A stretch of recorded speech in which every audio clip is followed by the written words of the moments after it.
How's it going? And welcome to episode 136 of On the Wire, proud member of the Pitcher List Podcast Network. Follow the pod on the Twitter at On the Wire Pod. I am Adam Howe. You can follow me at 80 grade. That's all spelled out. And Kevin Hasting is at Hasting Kevin on the Twitter. And after brief, if that's the right word, brief hiatus due to some podcast network transitioning, we are finally back, Kevin, and just in time before Kevin leaves again as he heads to Arizona to begin the time of year that I like to live vicariously through him and several hundred other people in the industry at First Pitch. We'll get into all that later. Kevin, glad to be back in front of the mic with you again. How you doing? Amazing. Yeah. Ready to go. I fly out. We're recording on, this is Monday, right? And I think, game 3 of the World Series is in about the 5th inning. And I'm flying out Tuesday evening on a red eye to arrive in Arizona Wednesday morning, which will be the day of game 5 of the World Series. That evening, just zipped up the golf travel bag around my clubs, got them ready to go, playing golf with KC Bubba and Ryan Bloomfield in their little golf open now. The Bubba and the Bloom Open, I believe they're calling it now. This year. They had it grew last year. How many guys are in it this year? There was 8 of us last year. It doubled. There's 16 this year. We got 4 foursomes. So ready to go. I bet. The first thing I saw, obviously, when Arizona punched their ticket to the World Series is I want to know how many First Pitch Arizona attendees are either changing their flights to get in there a little bit early because the schedule just worked out perfectly, and how many are actually going to go and get tickets, whether they're, finding them available online or do what I did in my youth and sit outside for in 2004, I sat outside Fenway Park for 36 hours for game 4 of the ALCS and game 2 of the World Series. Totally worth it. I was also in my early 20s and it was a completely ability. Well, I've had great experience waiting till the last minute for sporting events. Obviously, once it looks like people were asking too much money and waited too long to drop prices and they got to dump them. I've had good experience with that.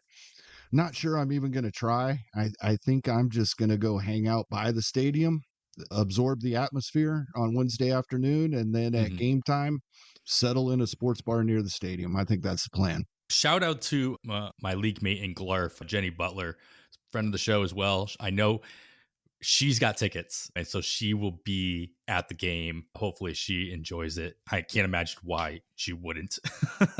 But I do know that tickets in general have been a little on the pricey side. Yeah. So I can only imagine how much she ended up having to pay for them, but good for you. During the NLCS clinching game, I believe the score was still 2-1 at the time, Diamondbacks leading. There were still face value tickets available through the team. But face value even was $300 for the least expensive tickets. And I'm like, I can have a pretty good time at a sports bar right across for $300. Yeah. Absolutely. All right, we got a lot more Arizona coverage to get through. And joining us today to help us do that is our very own Asher Dratel, a regular contributor over at PitcherList.com in the We Love Baseball side of writing from anything between the daily MLB Morning News article and analyzing free agent possibilities in the offseason. Asher does it all. Alongside with Kevin, he's going to continue to make me jealous because I'm not going to Arizona, but Asher is going to First Pitch Arizona this coming weekend. We'll spend some time talking about all of that so I can live vicariously through him as well. Before we get into all that, Asher, thanks for joining us, man. How you doing? Oh, I'm doing good. It's great to be here. Hearing about Fenway Park is not helping my Diamondbacks World Series PTSD as a Yankees fan. And I was watching the game earlier, and there was a fought through a sinker, and it broke the bat of the batter, and the ball came right back to him, and he spun around to throw it to second, and I immediately was just like, oh no, oh no, it's happening again. But he actually turned the double play, so I don't know how to feel about that. Yeah. It's always really amusing to see the analogous plays or the shadows of former either plays in the World Series or just players reacting similarly to generational players as well when they hit a home run or what have you. And she's like, wait, did that just happen? Did that happen again? Or is that the same thing? Am I having weird deja vu? So yeah, it's fun to see that in a different light. Yeah, it's always incredible when you get those baseball echoes Yeah, directly like exactly. that. We got a lot to talk about, like we've been alluding to, or we've been talking about. Obviously, we are in the middle of the playoffs. We are recording this, as Kevin said, on Monday. Probably going to put this out a little earlier than Sun. Not going to hold on to this episode until Sunday. We'll probably put this out on Wednesday before first pitch Arizona begins. But by the time, hopefully, we're dead center in the middle of the World Series, and it's not a clinching game on Game 5. We'll see. But this is as you mentioned, in the middle of the game. It's 3-0 Rangers at the moment. We'll keep you updated because I'm sure you haven't watched the game by now by the time you're listening to this. But let's get into the one piece of news that I want to hit on that may or may not make an impact as you're drafting early drafts, as you're just following the offseason news cycle. The San Francisco Giants, they have a new skipper in Bob Melvin coming over from the Padres. He's obviously got ties to the Bay Area, previously in Oakland. Kevin, we talked about managers not really making that big of an impact nowadays as they once did, but maybe this time is different. I don't know. I want to get your take on this, but it does feel like there could be a difference here if for no other reason Melvin has that connectivity to the Bay Area, seems to be possibly a player's manager type of guy. And on the other side of this, he's replacing a situation in San Francisco where Gabe Kapler, the former manager, obviously went very heavy on the platoon splits.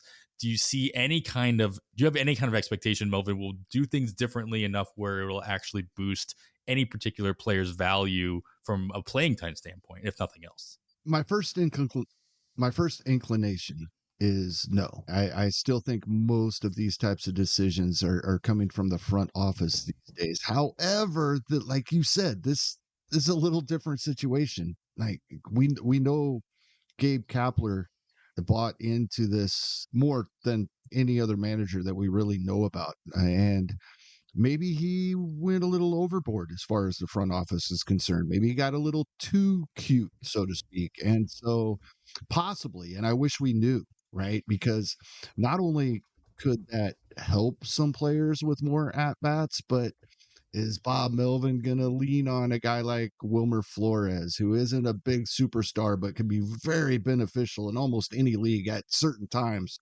throughout the season? It's going to be something that we're really going to want to try to figure out, especially drafting early. During spring training, how much of an idea will we get? Not much until probably the last week or two of spring training. So for those drafting on the typical big drafting weekends, the final weekend before the season and the weekend prior to that, maybe we'll have a better idea. But this is going to be a guessing game. Like I said, my inclination is it doesn't affect things much, but it might a little more than some of us think. Asher, do you have an opinion on how the managerial landscape ends up impacting the game as we see it today? I mean, you touched on it a little bit. These guys are mostly implementing a front office vision. I think some people take that a little more literally than it necessarily works out to.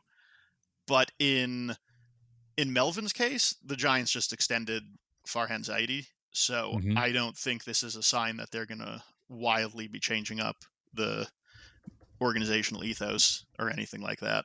Yeah, that's fair enough. I feel like there needed to be some kind of news item to put in this one, even though it was something we already touched on last week.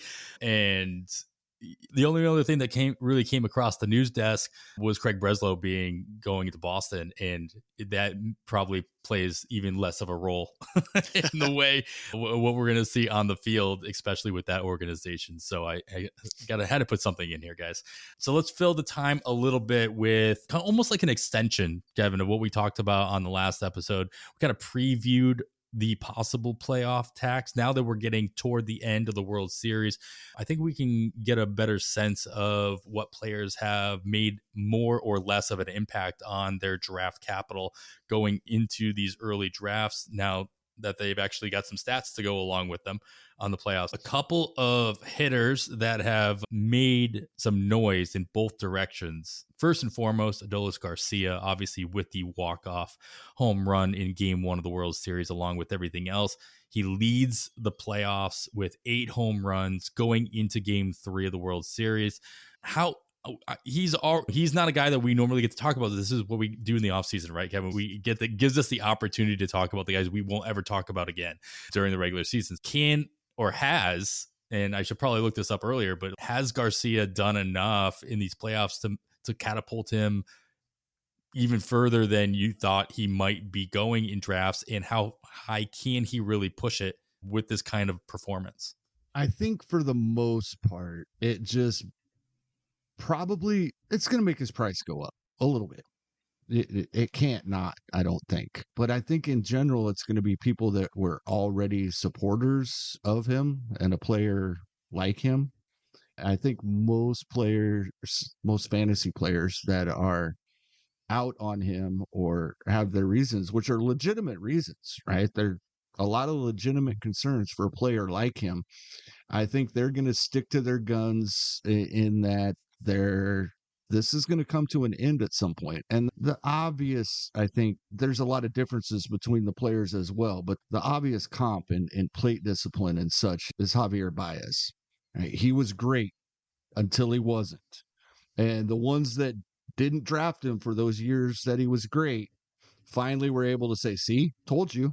And I think that's going to be the camp, right? And I think those that support him are going to, they know that's a possibility. I'm one of them. I know it's a possibility.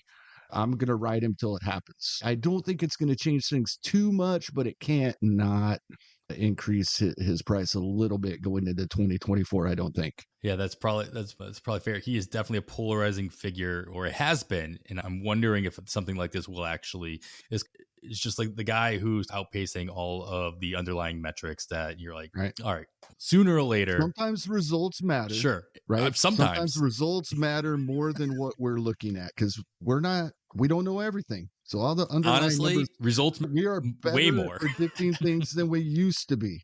We're better at predicting things than we used to be. And we know that some things are better predictors than results, but results matter. And sometimes it doesn't matter how they're getting there. But like I said before, at some point it probably does catch up with him. And when it does, even if it takes 7 or 8 years, the players that were off of him the entire time are going to say, see, told you. 5 drafts completed so far on the NFBC platform, and Garcia has gone as high as 36 and as low as 59. Yeah. Like, Asher, where would you land on that spectrum with Garcia? Are you a Garcia believer? Is this pushing him up, or is this just like obviously with all of these, is this too short of sample? I don't care how bright the spotlight is. It doesn't really matter. Yeah, the playoffs aren't going to move the needle for me too much. I would say the comp that springs to mind for him, for me, is Teoscar Hernandez, who had a similar, both outfielders, similar like really high K rate, hit the ball super hard, at least added 4 points to his walk rate this year. And that's significant. That's the difference between his 2021 being a below average season and this one being above average, really. So if that sticks, I could see him probably outperforming that max pick even, but I'm certainly not going to bet on that. One fun fact, without looking it up, what do you think his WRC plus was this year? Oh, that's a good one. It's all about, ultimately it comes down to performance, and he's still performing. So I'm going to go with, we'll give him like a $110. That's exactly what I'd have said. It was 124, which okay. I actually was lower than I thought it would be, because the dude just 39 home runs. I expected to be better, but yeah, I think there's always going to be a huge average risk there. And if he can't walk to make up for it, 3rd round, absolutely not. Yeah. All right. Let's go with teammate then, Asher, who's doing the opposite of really what Garcia has been doing these playoffs as far as making a name for himself. He's just extending what he did throughout the season too, and that's Nate Lowe, who again didn't really do himself any favors this season, and is not doing himself any favors in these playoffs, going 196, 250, 375 through 14 games of the playoffs, 21 strikeouts in that time as well. Is this a guy that you'd be targeting late anyway? This is good as far as like how you'd be targeting, because then his draft capital goes down and hoping he can be a bounce back. Or did you see anything, or you just failed to see anything that shows that he's going to come back from this? I mean, he's one of those dudes who's probably going to continue to be good in real life, and there's going to be value in volume. But for a fantasy first baseman to have a pretty serious power outage all season Mm-hmm. and certainly not be making up for it in the playoffs, that scares me a lot in the draft. Yeah, it seems as though, Kevin, like if you see somebody like this who didn't do anything for himself in the regular season, but then if he were to do things like Garcia did in a short sample size, they can flip the script. He's just doing more of the same. Like kind of same mentality toward same question towards you is, do you see him flipping this around, or is this just he's off your radar? It's tough. I think because it's not just the postseason. It's the last 4 months of the regular season as well. He got off to such a great start. He had 20 runs scored and 19 RBIs by the end of April, and then hit 297 in May. But then it got really bad towards the end of the year. Wasn't too bad through the middle, but the power did go away for the most part. Only 17 home runs on the season. And after that hot start, I would have expected well over 20, maybe approaching 30. I had him on a couple of teams, and it was almost, he was one of those guys, not almost, he was one of those guys we talk about once in a while that I was just setting and forgetting for too long and didn't realize how bad it was getting because I wasn't paying close enough attention to what he was doing at the time. I almost wonder if maybe he was battling through an injury, and that's my hope. Because if that's not it, then I don't know what to think of him going into 2024. Hopefully some news comes out and we'll find something out once the World Series is over. But it's very concerning because it's not just the postseason. It's been since the end of May, really. I'm fully ready to overreact to spring training with Lau. It's one of those things where you're talking about if a guy comes back late in the season for the playoffs, that matters. And if he hits a bunch of home runs in spring training, it's going to probably be off a bunch of dudes who are non-roster invitees, but it at least shows he's got like the physical capability to do it still in him. Yeah, it begs the question as well. Like we talk about this playoff tax and the short sample size. We're talking about 14, 15 games for the teams that made it all the way.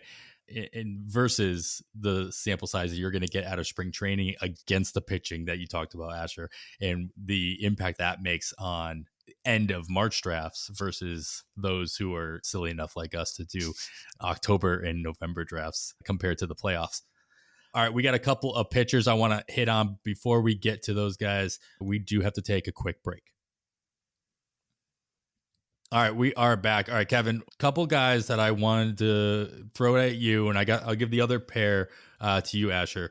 Kevin, two guys who have done well for themselves these playoffs. One of them out, one of them could still pitch again, probably will pitch again in the World Series. We got Merrill Kelly versus Aaron Nola. Of these guys, who do you think has done more or needed to do more to raise their stock going into these drafts? They both have a 3-1 record. They both started 4 games in the playoffs so far.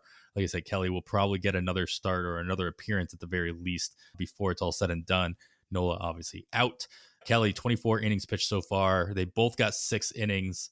Nola, 23 innings pitched. So pretty comparable in that run as well. Kelly with 4 home runs, 8 walks, 28 strikeouts. Nola with only 2 home runs. It was a little impressive for him. 4 walks and 23 strikeouts. Very comparable lines overall for these guys. Which one do you think had the ability to move themselves up the ladder? It's Merrill Kelly because Nola can't move up too much. He's towards the top, right? And with Nola, he was probably going to be drafted around the same spot as last season. There's the every other year narrative, all kinds of things with Nola. His underlying metrics were the same they've always been. I think we're still drafting Nola the same as we did last season. Merrill Kelly, it may not be the 4 games. It's the most recent game. What he did in game 2 was absolutely amazing. That's going to bump him up. So far in the 4 drafts that are listed on NFBC ADP for 2024, his min is 139, his max 194. I think that min probably becomes his average by March, if not even earlier than that. So I think it's Merrill Kelly by a lot here because Nola doesn't have a whole lot of room to go up. Yeah, it's probably fair. Kelly's just like that guy that you weren't targeting in any drafts for the last 2 or 3 years. You weren't unhappy really to get him. You're okay. You're like, fine. That But boring guy, but he might be okay. And maybe he's a little better than boring and just okay. and he already did enough during the regular season to really push his value up. But now being in the spotlight really has given us as drafters the ability to justify pushing him up another round or two and being like, make him a target rather than, all right, fine, I need a pitcher. Kelly's still there. I'm going to grab him. I missed out on these guys. I'll take Kelly. Exactly. And he might still be earlier than you would have taken him last year. But with this spotlight, it's like now for some, he's going to become a target and you're going to, quote, miss out in a lot of drafts because somebody in the room has that bias, that recency bias that they saw, especially like you said, in the spotlight of the World Series and what he did. All right, on the other side, Asher, we got a couple pitchers who, again, did the opposite. Zach Gallen, as good as he is, and in the Cy Young conversation, at least in the National League, final line so far, well, not final line, his so far line of the playoffs, not so great. 27 and a third inning. I was about to say 27.1. What a weird thing to say. 27 and a third innings pitched so far in that time. 16 earned runs, 6 home runs, 13 walks, 18 strikeouts. Not what you're looking for, especially with the decent size sample size here. Has he done worse off than Framber Valdez, who obviously is out of the playoffs? Much smaller sample size in general, 12 innings pitched, but 12 earned runs in that time, 4 home runs, 6 walks, 17 strikeouts. Which playoff performance has hurt their value more? And these are both, quote, aces. These are both guys that are going to be drafted quite high. But does either one of these make them a non-target and kind of put them in the conversation of, all right, fine, I was gonna pick a pitcher here. Now I guess I'm stuck with one of these guys? To that immediate question, no. I don't think it should make either of those guys non-targets. I think Gallen is probably paying the other playoff tax. He threw 210 innings. This is a career high for him. It's late. And we saw volatility from him this season, maybe more so than we were used to, but that's still 210 innings of sub 3.5 ERA ball. So I highly doubt he's moving very much down the board at all.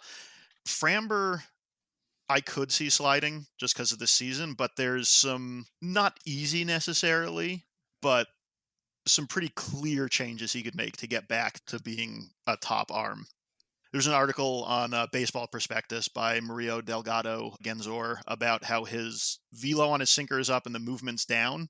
And this was from August, and we saw Framber struggled down the stretch. Beginning of the year, it was incredible. It was like the old 6-inning get you a win every time Framber with double-digit strikeouts.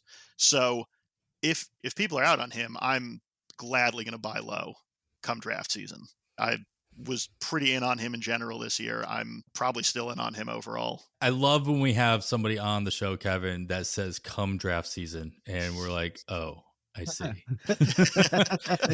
Exactly. I'm in 2 auto leagues this year, so I guess I do have to get used to always in draft season in those. Yeah. That's a 365. Adam, you may be shocked. I have only done one draft, and that was our first 15 team on the Wire Listener League draft. That's all I've done so far. I'm holding out. I have one Saturday. We haven't recorded so long that I didn't even bring it up. It's like that ended pretty quickly. We flew through that. There were some moments of slowness, as there tends to be, especially in a 4-hour clock draft. But it chugged along and it was over. And then all of a sudden we weren't recording. So I'm like, oh, it's almost been too long to talk about it. We'll bring it up at another time. Kevin, are you doing a draft in Arizona though? I am doing they do 2 of the DCs, the Draft Champions Draft and Holds. We only draft the first 23 rounds. They're in person. We'll finish it up in January. Yeah, well, it's like the January. But that's the starters. Yeah, I did that last season, and it was a lot of fun. The previous 2 times I had attended First Pitch, I did the 12-team auction, which is a lot of fun, but there could be a World Series game Saturday evening. That's going to take some time. And the auction goes longer. So I went with the Draft Champions. Yeah, that's probably fair for the situation at hand. All right, guys. All right, 2 more. We talked about some hitters. I talked about some starters. Let's get into the bullpen here.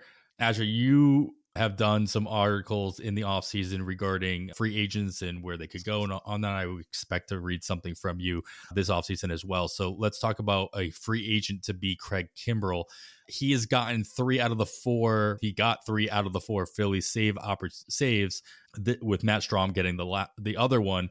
But with that bullpen and with the options that they had, especially when the players that we talked about pretty much all season going into the season, it was almost surprising to see Kimbrell get pretty much every single one of those opportunities and then not have them mix and match in those opportunities. So do you think their usage of him in those spots, converting those saves as well, is giving him more of a guarantee to land a new closer gig in 2024? I'll say my hit rate on my free agent picks I was correct on 2 of them, and one of those was Aaron Judge. So you only made 3 predictions, right? So yeah, cool. yeah, we're good. I'm aiming to up that the coming winter. For Kimbrell, I'd say Kimbrell next year is what Aroldis Chapman was this year, where he's a name value. Obviously, Kimbrell had a better end to the season than Chapman did, but they ended the year with their fan bases going, why is this guy still closing games when we have these other people who could be doing it?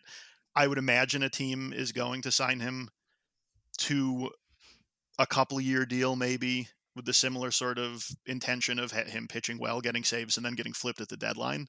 If you can get a Cole Reagans for Craig Kimbrell, you sign him right you now. You do it every right? time. Yeah. That's what everybody's going to be. Yeah, everybody's going to sign Kimbrell and then try to trade him to the Royals. But yeah, I'm pretty out on Kimbrell. Even if he does sign somewhere in there immediately, yeah, he's our closer for sure. The skills have been deteriorating for more than this season.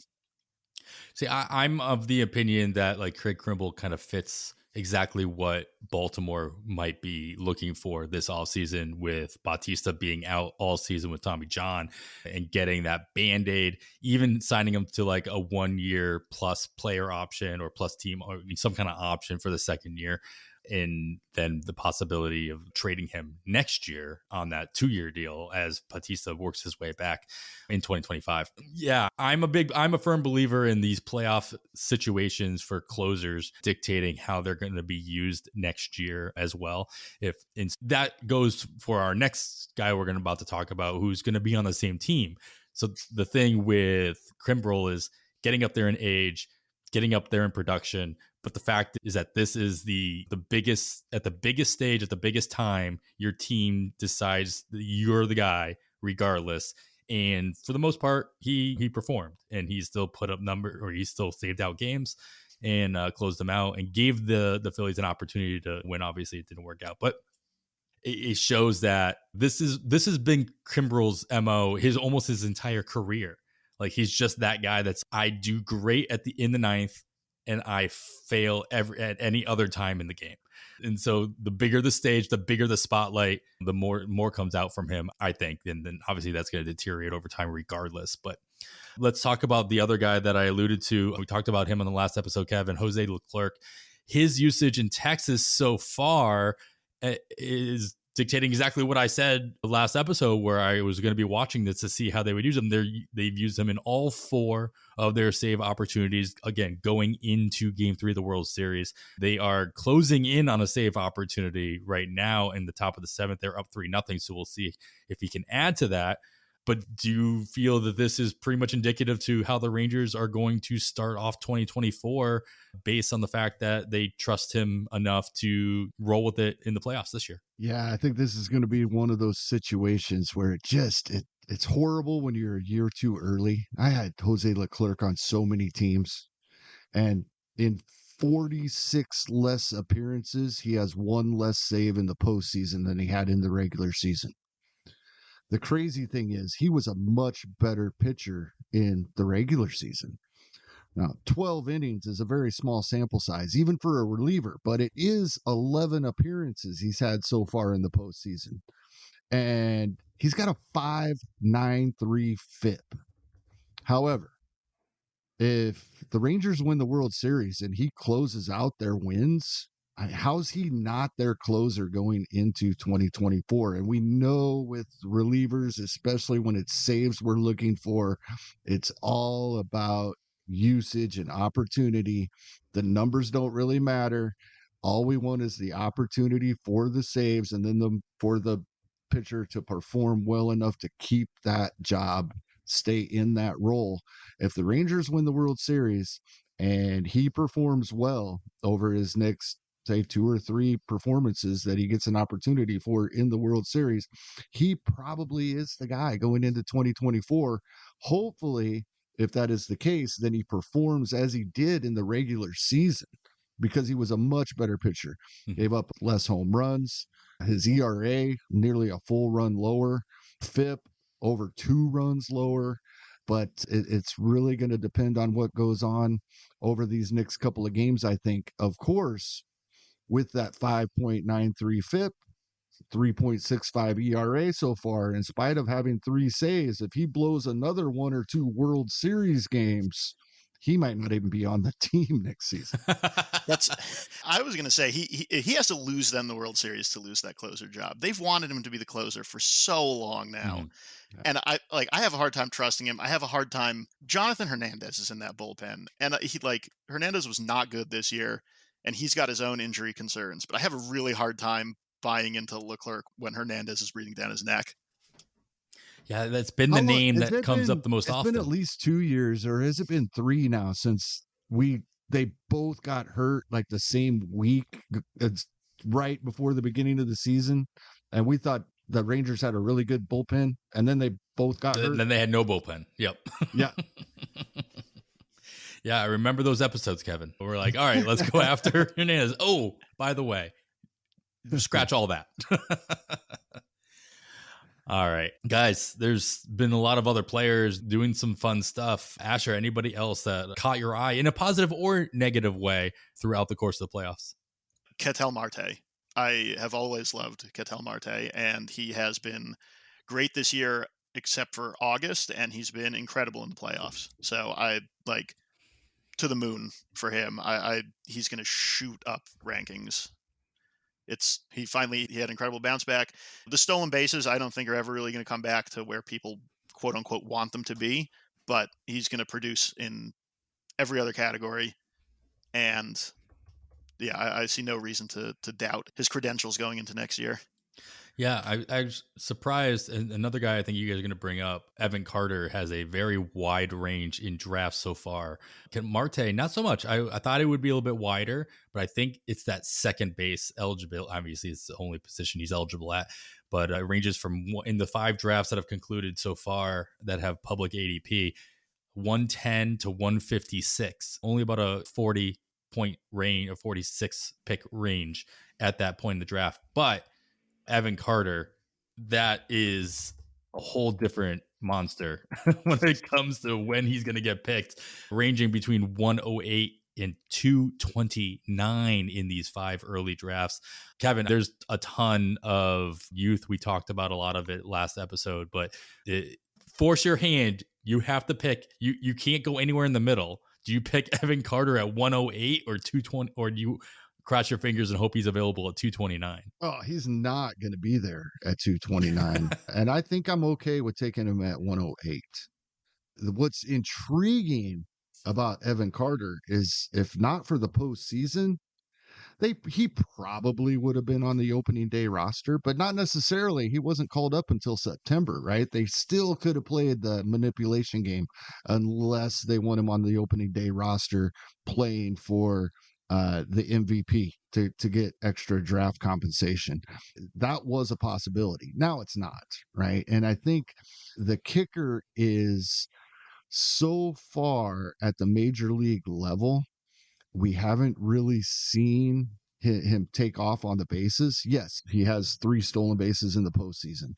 He only had 3 in almost twice as many games in the month of September. He had 25 on the year, actually 26 if you count the complex league couple of games he played in the minors. So over 30 stolen bases. And I think we're to the point where, even if we're constructing a team to where, we just want to get a few stolen bases from everybody, it's not 5 to 10 anymore. It's 10 to 20, and you need a couple of guys with 30 plus, right? So I think the stolen base aspect and the potential for the stolen bases there, although we haven't seen it a whole lot, he's still, including the postseason, played less than 40 games at the major league level. I think the potential for him adding more stolen bases throughout a full season is going to make him extremely popular, and he's just going to continue to rise throughout draft season. Yeah, we hear we speculated on it a lot last offseason, and I think it's pretty clear right now that stolen bases are just as valuable in most drafts as they were prior. As the rich get even richer in this new environment, it's not as just because there are more stolen bases out there, it doesn't mean everybody's taking advantage of the situation. Yeah, Because the you can guys find that a guy who didn't could steal at all potentially or hit stole 30. one or two Yeah, still aren't getting any. exactly. Exactly. All right, Asher, anybody else that kind of first of all, any thoughts on Carter here, and then anybody else stand out? Yeah, I don't think I have much to add on Carter. He's going to get helium no matter how he performed. The top prospect. Everybody was very excited when he got called up, but he's certainly been doing all the right things since that happened. As far as other guys, I think this is a lot of recency bias as we're watching the game where he came in to pitch, but John Gray is able to pitch. He walked off the mound with a trainer at the end of the season there. There was a lot of what's going to happen with him. Probably helps him more if he's making starts rather than working out of the bullpen. But you have to feel more comfortable about him being ready to go in spring training now than you did a week, 2 weeks ago. Yeah, three innings, 3 strikeouts coming in relief for Scherzer. Yeah, you don't get more recency bias than literally the game we all have on right now in the background. All right, guys, we have the playoffs are still going. By the time you're listening to this, hopefully they are still going. And I'll always root for a 7-game World Series, almost regardless of who's involved. We all have our biases when it comes to our own personal teams as well. But if they're not involved, always 7 games, always. So let's get into where you guys are going to be watching those games from. And that is in Arizona. You guys head to First Pitch Arizona, obviously put on by Baseball HQ every year during the Arizona Fall League. At various, of course, the Arizona Fall League happens at various stadiums throughout the central Arizona region, but you guys will be in Mesa, Arizona for the majority. So we're going to talk a lot about that and the players you guys are looking forward to seeing and the events you guys are looking forward to this weekend right after this quick break.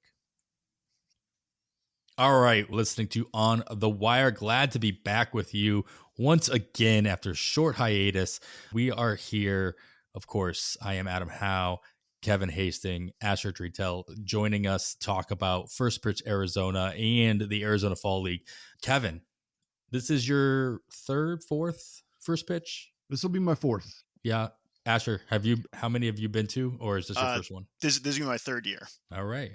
Cool. So lots of experience here to spit from. Kevin, what are you looking forward to? Anything in particular that's either different, new, or is it more of what you look forward to the most is what you're expecting from previous seasons? Yeah, it's what I'm expecting because of what I've learned from what I've been there. It's the people. I met Asher there 2 years ago. Looking forward to seeing him in a couple of days.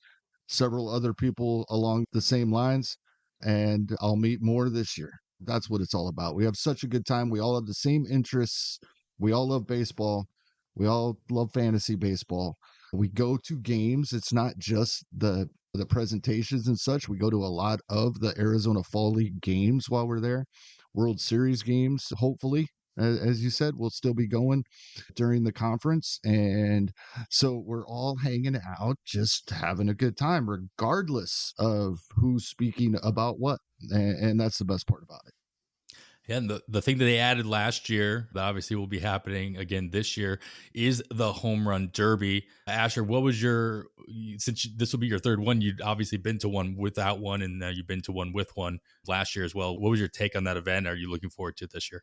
Oh, it's the number one thing I'm looking forward to this year. It was so much fun last year. I've never been to the MLB home run derby or anything, and I was a little hesitant. The fall leagues, the players that go to the fall league, it's a weird zone of prospect. And I wasn't sure, is anybody going to show up? Are there anybody getting home runs? Place was packed. They were just launching absolute tanks out there, like grown men throwing themselves down this berm at Mesa trying to catch these balls. It was so much fun. And see the home runs coming at you at a rapid pace is terrifying, a truly terrifying experience in the best possible way. Well, yeah, if you've ever been to a stadium during BP in general, and you happen to be sitting in center field or whatever, and you have somebody who can just keep cranking them, it's like, all right, cool, I caught a BP home run, but you have to look up right away because the next one could be coming right at you. So I'm expecting that. I'm putting those things together, Asher, as you're saying it. That's what I would be expecting in that environment. Yeah, oh, it's wild. It's so loud and they get on you so quick. It was so much fun. I'm really looking forward to it again. Yeah, well, let's talk about the event itself then. Kevin, you said that obviously you're going to games. You got the home run derby. They moved the Fall Stars game though. Originally the Derby was Friday, the Fall Stars Saturday, but just like last season, due to the possibility of World Series games being the same nights, they pushed them back. The Home Run Derby could still be during a World Series game, but the Fall Stars game will be Sunday evening, and the World Series will be over even if it goes 7 games.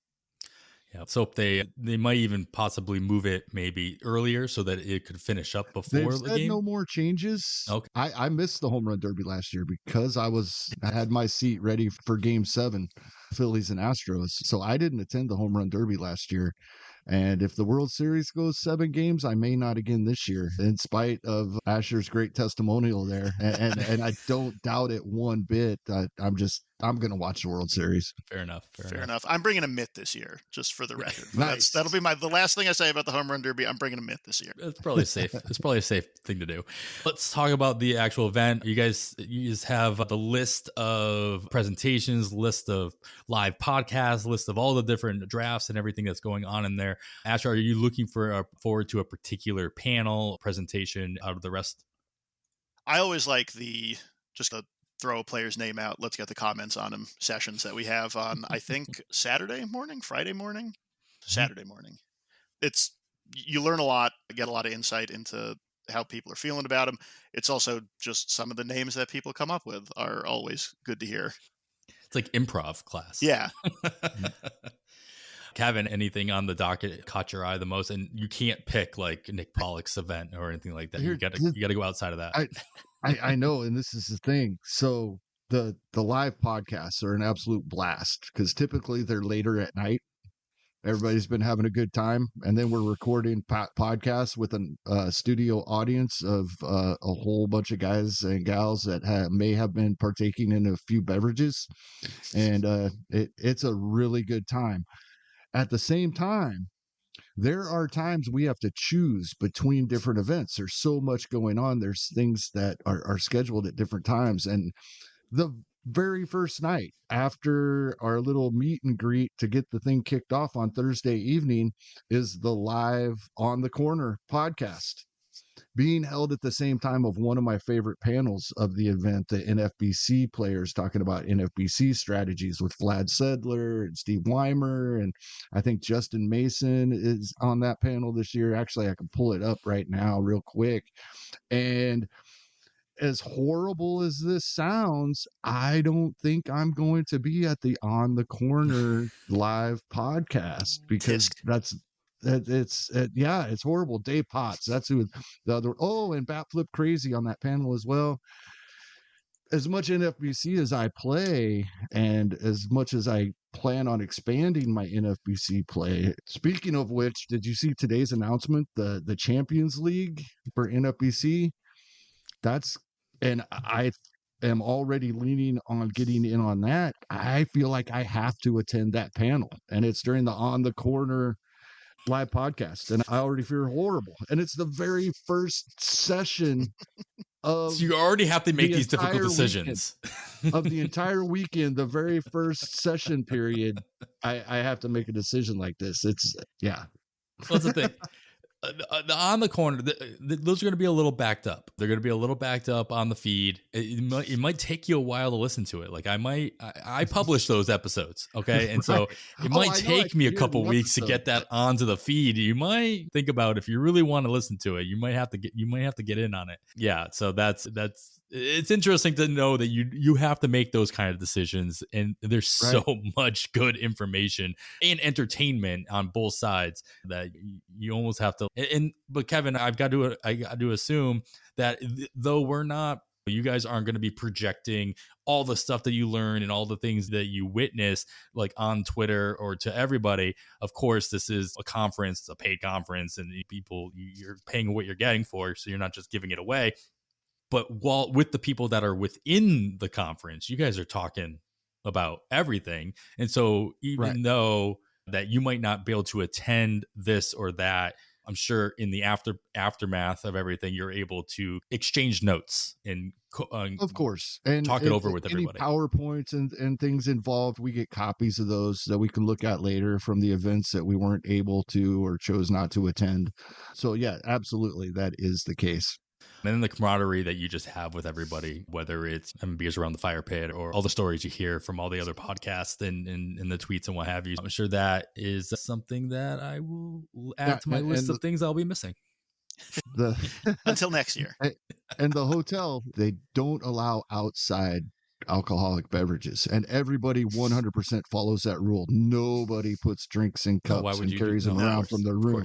Nobody has missed their flight because they're bringing beer for our late night events. The hotel bar closes, but they set up a bar in the hallway outside the podcast rooms and outside everything we have going on. Like they keep a bar going till the late night poker games. You got to know your audience. Bar open for us. Yeah, they keep a bar open for us. It's amazing. It's why he come back, right?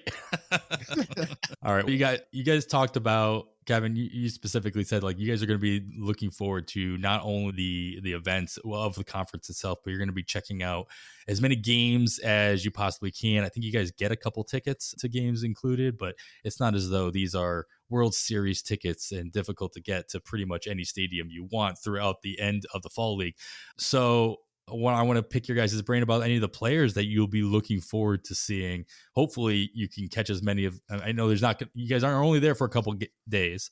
You're not going to be able to see all these players, but Asher, is there anybody or any number of players that you are going to go out of your way to make sure that you can see, or is it just you'll be happy with whoever's on the field? I got a handful of guys. I got a bone to pick with the Yankees FO and their choices for who they sent down this year. But yeah, I think my number one guy is Kevin Alcantara. I've heard nothing but glowing reports about him, that beyond just the skill, that is like electric to watch play. He's down there. I guess he used to be in the Yankees system, so I have my ties there. He's probably the one I'm most looking forward to seeing. There are Harry Fords down there. I want to see Harry Ford play in person. He was great to watch during the WBC. And then I think probably the number one guy that everybody there is going to want to go see, if they can, is Ricky Tiedemann. I don't know how the schedule is going to line up. I don't know if he's going to pitch in the Fall Star game, but if there is a game that he starts, I would imagine there's going to be first pitch is going to be well represented in those stands.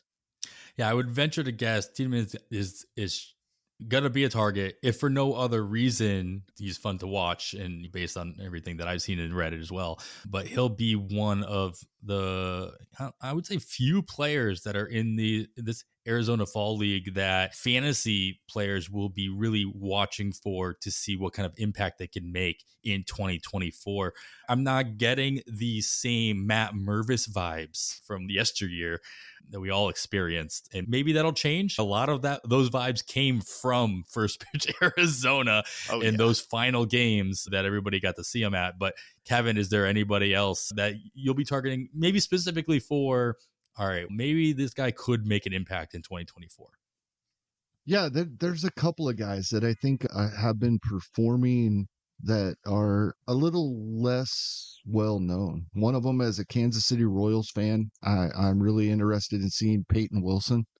It's intriguing to me that it used to be that the Arizona Fall League was thought of as a finishing school, right? These guys are ready to go. Right? They're going to be called up next season early, if not break camp with the team. And in recent years, there's been, guys miss time for injury. We need to get them some innings or some at bats and other reasons players get sent. Peyton Wilson had 562 plate appearances at Double A this season, and he's there. I think this is like they want to see him against some of the better competition that may be there. He's been performing pretty well so far, so I'd like to see him. A New York Yankee, one of their players that's there that was actually drafted by the Atlanta Braves, Caleb Durbin. He was drafted as a shortstop. He's been playing second base for the last year or two of his minor league career. I'm intrigued by him. He no power to speak of so far, but 36 stolen bases in 69 games this season, 2023 at the minor league level. 253 at bats, 36 stolen bases. That is something I want to see. And he hit 4 home runs. I think does have a couple so far in the Arizona Fall League. He's 5'6", but 185 pounds. So I feel like there may be some room to develop a little bit of power there, and I'm really intrigued to see him. I don't know if Asher, as a Yankee fan, has been following him much at all. I can't say I'm super familiar just going off of the name, but I do know that I have been laying in bed at night wishing that the Yankees would take a swing on guys who could hit over power and be like, maybe we can teach them to power more rather than just power their way through. So I like the sounds of that report. I'll also say Kyle Manzardo's down there. I know that nobody cares now that he's not a Rays prospect anymore. That's a dude, capital D dude, when it comes to prospect watching. I think that Manzardo has the ability to be the opposite of Yandy Diaz, who obviously he like just that dude that you thought should be doing everything with Cleveland. And when Tampa Bay grabbed him, now Tampa Bay is going to fix him. He's going to be awesome. And Manzardo has like flipped the script on that, obviously going to the opposite team in that trade last season. I'm just interested to see what pitchers come out of the Arizona Fall League, not out of nowhere per se, and do something for their 2024 major league squads. Last year, Gwen Priester was in the fall league. Sheehan was in the fall league as well. Mason Miller's in the fall league. So these guys that there's always this narrative that the hitting in Arizona Fall League is you send your best hitters and you don't send your best pitchers. Is you just send your guys to get beat up or get some extra innings here or there. At least from last year's rosters, as I'm looking down the list of pitchers who put up the most strikeouts from last year, those 3 guys stood out, and obviously they made an impact, some of them more so than others, for their major league squads in 2023. Curious to see who comes out of the woodwork in 2024 after this Fall-Star League finishes Jackson up. Jobe was there. I'm not sure if he's still going to be there. I believe I heard that he might be done there, that they just wanted him to get 2 or 3 starts, but he performed really well. If he is still there, that is somebody definitely worth keeping an eye on, who may make an impact in 2024 at the major league level. And Asher, back to Caleb Durbin. Anytime a guy is striking out at an 8% rate and walking at 17%, I'm interested. I want to go see, is there anything they can do with that? And his minor league season numbers weren't a whole lot worse than that. And it's over 72 plate appearances so far in the Arizona Fall League. So I'm really interested in checking him out. Yeah, I'm into it. I always like when Yankees prospect names like bubble up during first pitch. We got it with there was a lot of Austin Wells talk last year that was surprising. There's a lot of maybe he can stick behind the plate, and I was like, yes, excellent. There's still a chance.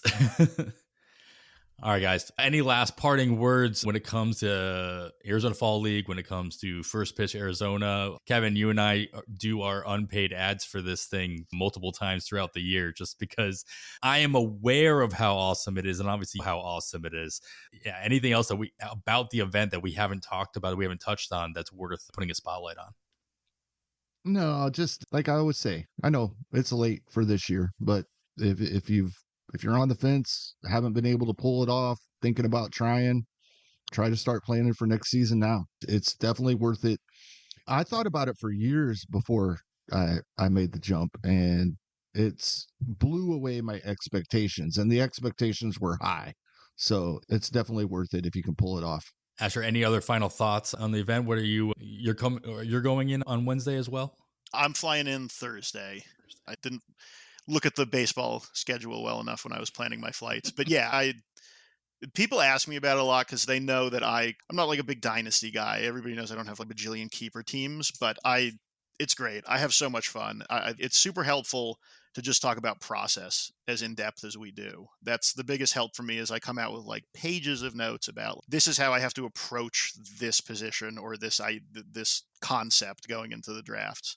And yeah, I always come back. I've lost my voice talking about baseball for 96 straight hours. It's great. And I'll throw out two more names of players who they're in the Arizona Fall League, and I'm sure you'll see them on your draft board next year. Max Muncy and Wilmer Flores. Are they the same Max Muncy and Wilmer Flores? No. Does that matter for these purposes? Also, no. But they are ones that have been drafted in previous years in redraft leagues. Oh, yes. I just love that this Max Muncy is also on the A's. It is too perfect. It'll be, if they're not drafted, they will be on the first wave of fab when they're still available to be picked up. And you're like, how did nobody draft Max Muncy? Oh my God. I can't believe I'm in before the season. Yeah. The perfect Ottoneu traps. Yeah. Man. All right. With that note, with that wonderful piece of advice, Asher, that's going to do it for episode 136 of On the Wire. Asher, thank you so much for joining us, man. Give everybody a reminder of where they can find you, what kind of work you're working on, anything else that's in the pipeline that maybe won't be coming out this weekend because you'll be a little busy, but what you got working on? Yeah, I'm first of all, thank you for having me. Great to be here. I've become a Twitter cast off, so I'm on Blue Sky at AsherD.bluesky.social. I don't know how those handles work. There's a lot of dots. Yeah. You can also go to at @low_rax RAX on Twitter. My handle is my Blue Sky handle. You can find me that way. I don't know. I don't know what the internet is anymore. As far as articles go, it's going to be a minute before I'm writing more stuff, working on getting the GIF database together right now. But yeah, you can find me on the We Love Baseball subheader. I usually cover, who knows what day it'll be next season. But yeah, you can find me weekly writing about bullpen choreographed dances. I feel like that somehow crosses my radar a lot. Yeah, there are not many more important things to talk about when it comes to baseball in general than things like that. So I appreciate you for taking that on. That is going to do it, though, for episode 136 of On the Wire. You can follow myself on the Twitter at 80grade. That's all spelled out. Kevin is at Hasting Kevin. Of course, follow the pod at On the Wire Pod. All those still on the Twitter machine at this moment. Thank our guest, Asher Dratel, for joining us this week. And after all that, I am Adam Howe. On behalf of Kevin Hasting, thanks for listening. We bid you goodbye.